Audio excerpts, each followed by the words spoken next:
প্রতিষ্ঠার পর থেকেই জাতীয় নাগরিক পার্টি এনসিপি দলগতভাবে আওয়ামী লীগের বিচার, নিবন্ধন বাতিল এবং কার্যক্রম নিষিদ্ধের দাবিতে, তাদের সকল ধরনের কার্যক্রম নিষিদ্ধের দাবিতে জাতীয় নাগরিক পার্টি এনসিপি সাংগঠনিকভাবে সারা দেশব্যাপী বিভিন্ন কর্মসূচি পালন করেছে।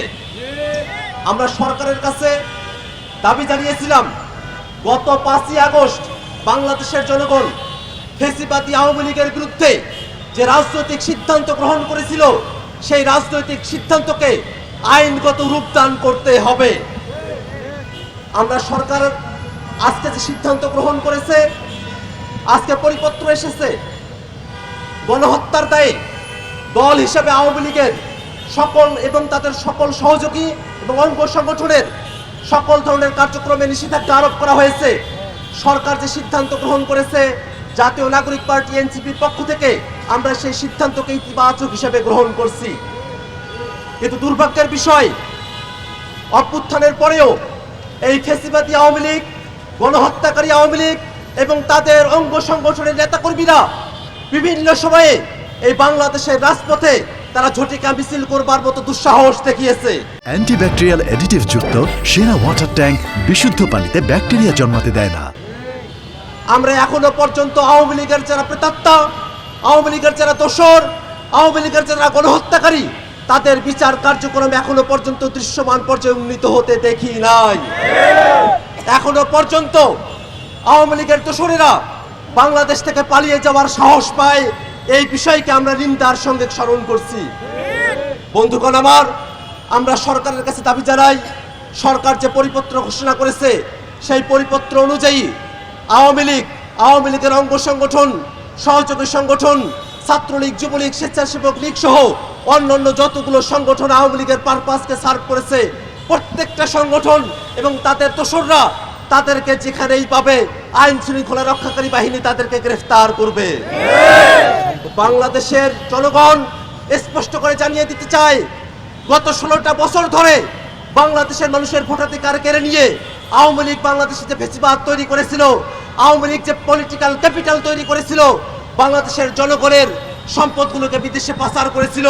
আমরা স্পষ্টভাবে জানিয়ে দিতে চাই, আওয়ামী লীগের পাতানো নির্বাচনগুলোতে আওয়ামী লীগ এবং তাদের দোসররা যারা অংশগ্রহণ করেছিল, তাদের সমস্ত সম্পত্তিকে বাজেয়াপ্ত করে দেশের কল্যাণে ব্যয় করতে হবে।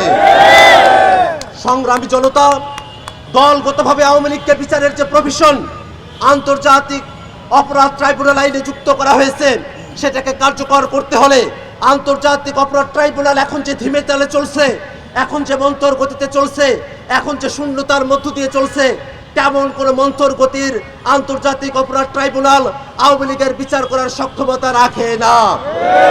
আমরা সরকারের কাছে আহ্বান রাখতে চাই, আন্তর্জাতিক অপরাধ ট্রাইব্যুনালকে পর্যবেক্ষণ করতে যে ধরনের ব্যবস্থাগুলো গ্রহণ করা প্রয়োজন, অবিলম্বে আন্তর্জাতিক অপরাধ ট্রাইব্যুনালকে পর্যবেক্ষণ করতে সে ধরনের ব্যবস্থাগুলো অন্তর্বর্তীকালীন সরকার গ্রহণ করবে। বন্ধুগণ আমার, আমরা দীর্ঘ সময় ধরে জুলাইয়ের যারা যোদ্ধা, জুলাইয়ের যারা শহীদ, জুলাইয়ে যারা অংশগ্রহণ করেছে, আমরা প্রত্যেকে জুলাইকে সংরক্ষণের জন্য, জুলাইয়ের আকাঙ্ক্ষাকে ধারণ করবার জন্য জুলাই ঘোষণাপত্রের দাবি সরকারের কাছে জানিয়ে এসেছি। দুর্ভাগ্যের বিষয়, বিভিন্ন সময় সরকারের তরফ থেকে আমাদের কাছে সময় চাওয়া হয়েছে। সম্প্রতি সরকার 30 কার্যদিবস সময় চেয়েছে জুলাই ঘোষণাপত্র প্রণয়ন করবার জন্য। আমরা সরকারের কাছে উদাত্ত আহ্বান জানাই যে 30 কার্যদিবস সময়ের কথা বলা হয়েছে, এই 30 কার্যদিবসের পরে 31 কার্যদিবসের যদি আপনারা যান, তাহলে বাংলাদেশের জনগণ যেভাবে রাজপথে নেমে এসেছিল আবারও রাজপথে নেমে আসবে। সেই রাজপথে নেমে আসার আগেই অন্তর্বর্তীকালীন সরকারকে জুলাইয়ের ঘোষণাপত্র প্রণয়ন করে জারি করতে হবে। বন্ধুগণ আমার, বাংলাদেশের রাজনীতিতে আওয়ামী লীগকে কোনোভাবে পুনর্বাসনের আর কোনো সুযোগ নাই। দলগতভাবে আওয়ামী লীগ বাংলাদেশের উপর যে গণহত্যা চাপিয়ে দিয়েছিল, যে মানবতা বিরোধী অপরাধ চাপিয়ে দিয়েছিল, সেই অপরাধের বিচার হতে হবে। সেই অপরাধের দায়ে যারা দায়ী আছে তাদের সকলকে যথোপযুক্ত শাস্তির আওতায় নিয়ে আসতে হবে। বন্ধুগণ আমার, ফ্যাসিবাদী দল হিসেবে, গণহত্যাকারী দল হিসেবে, মানবতা বিরোধী দল হিসেবে আওয়ামী লীগের কার্যক্রমকে নিষিদ্ধ করা হয়েছে, কিন্তু অতীব দুঃখের বিষয় বাংলাদেশ রাষ্ট্রটি এতদিন পর্যন্ত যে সংবিধানের আলোকে পরিচালিত হয়েছে, যে আইন কানুন নীতি নির্ধারণের মধ্য দিয়ে গিয়েছে, এখনো পর্যন্ত বাংলাদেশের আইনে, বাংলাদেশের সংবিধানে ফ্যাসিবাদ এবং স্বৈরতন্ত্রের আলামত বিদ্যমান রয়েছে। শুধু আওয়ামী লীগকে নিষিদ্ধ করে ফ্যাসিবাদের উপাদানকে বাংলাদেশ থেকে বিলোপ করা সম্ভব নয়। যদি ফ্যাসিবাদ থেকে বাংলাদেশকে মুক্ত করতে হয়, যদি ভবিষ্যতে বাংলাদেশে আর কোনো ফ্যাসিবাদকে আমরা চাপিয়ে দিতে না চাই, তাহলে অবশ্যই আমাদেরকে নতুন রাজনৈতিক বন্দোবস্তের মধ্য দিয়ে নতুন সংবিধান প্রণয়ন করতে হবে। বাংলাদেশের রাজনৈতিক শক্তিগুলো, বিভিন্ন রাজনৈতিক পক্ষগুলোকে আমরা আহ্বান জানাতে চাই, আওয়ামী লীগের বিষয়ে রাজনৈতিক দলগুলো যেমন একাত্ম হয়েছে, তেমনই ভাবে সামনে ফ্যাসিবাদ বিরোধী ক্ষমতার ভারসাম্যপূর্ণ একটি সংবিধানের ব্যাপারেও অপরাপর রাজনৈতিক দলগুলো একমত হবে, জনগণের ভাষায় কথা বলবে। আজকের প্রেস কনফারেন্স থেকে আমরা দলগুলোর কাছে আশাবাদ ব্যক্ত করতে চাই।